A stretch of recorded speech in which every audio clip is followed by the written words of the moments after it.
From the mountains to the valleys, from the desert to the shoreline, and all the ships at sea. Today is Wednesday, June 10th, 2020, and you're listening to What Just Happened, Project Wasabi's brief recap of important events from around the world. This podcast is about 6 minutes long. Here in Los Angeles, scorching hot weather prompts a heat advisory all day today, with health officials reminding us as much as you can stay cool and well hydrated.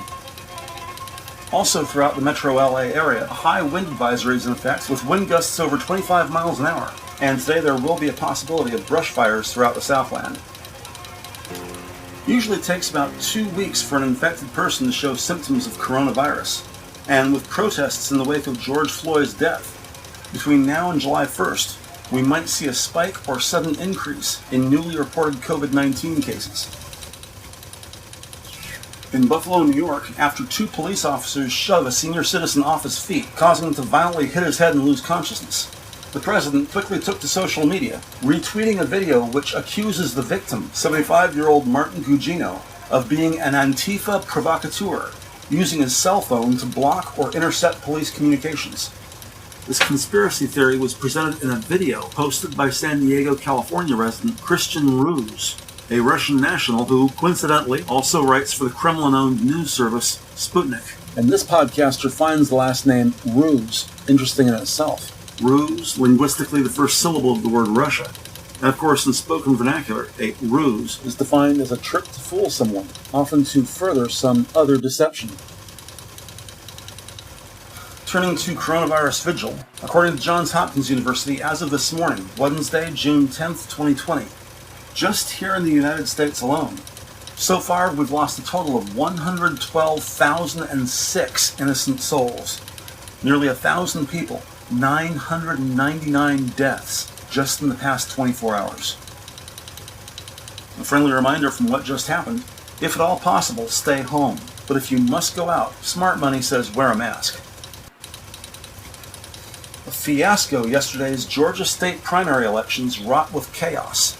The Fulton County Board of Commissioners Chairman Rob Pitts said, quote, "Everything that could happen or go wrong has gone wrong so far," unquote. Many incidents in which the voting machines were inoperative and or volunteers could not enter their passwords. Hundreds of thousands of voters braving infection, waiting 2 hours, 3 hours, some waiting as long as 4.5 hours in 90-degree humidity just to vote. Many voters were there because they had never received their mail-in absentee ballots. Finally, after waiting so long in line, once it came their turn to sign in, because they had already requested a mail-in ballot, each such citizen was therefore automatically prohibited from voting. Other suspicions swirl around the 30,000 brand new voting machines, hurriedly manufactured in a very short time by a company who had never filled an order of such magnitude. NBC News reports that in Roswell, a mostly white Atlanta suburb, there were far fewer problems. Ryan Takahashi voted there and said, quote, "It went well. There were problems with voting systems for approximately 25 minutes.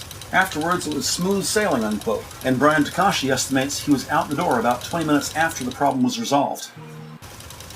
Describing this issue as unacceptable, Georgia's Republican Secretary of State Brad Raffensperger said, quote, "My office has opened an investigation to determine what these counties need to do to resolve these issues before November's election," unquote. More as this story develops. Iowa politics. According to the Associated Press, in the Republican primary, Iowa State Republican Senator Randy Feenstra defeated that state's incumbent GOP representative, Steve King, in Iowa's 4th District, ending King's nearly 2-decade run in the House of Representatives. Presumably Steve King's biggest obstacle is his long history of racially insensitive, this podcaster would say bigoted, statements and behavior. Steve King's defeat by a fellow conservative increases the likelihood the heavily GOP district will remain in Republican hands. In the meantime, Feenstra will face off in November against Democrat J.D. Scholten, who's running for the seat for a second consecutive time and was unopposed in his party's contest. On the GOP side, Feenstra was leading with 46% of the vote compared to Steve King's 36%, with 96% of the precincts reporting. LA weather. Today should be the hottest day of the week, with the afternoon highs in the upper 90s today. And with any luck, tomorrow should be about 10 degrees cooler, with temps in the high 80s on Thursday. But as we approach the weekend, temperatures should cool slightly, hovering right around 80 degrees Friday, Saturday, and Sunday. Want to take a pleasant break from reality? ProjectWasabi.com is safe for the environment, free of charge, and completely legal. Theater of the Mind spoken word audio podcasts feature non-fiction documentary content, as well as classic TV police and detective shows converted to old-style radio drama. Titles include Columbo, Law & Order, and Dragnet, to name just a few, with stories promoting compassion and wholesome values, where the good guys always win, and except where otherwise noted, all titles are family-friendly and safe for the workplace. You've been listening to What Just Happened, an independent news service of ProjectWasabi.com. From Los Angeles, California, podcasting daily at 12 noon on the websites Facebook, YouTube, and Apple Podcasts, What Just Happened is Project Wasabi's recap of significant events from around the world. On behalf of What Just Happened and its parent company ProjectWasabi.com, I'm Brian Newberry saying thank you for listening, stay healthy, y salud, and we'll talk to you soon.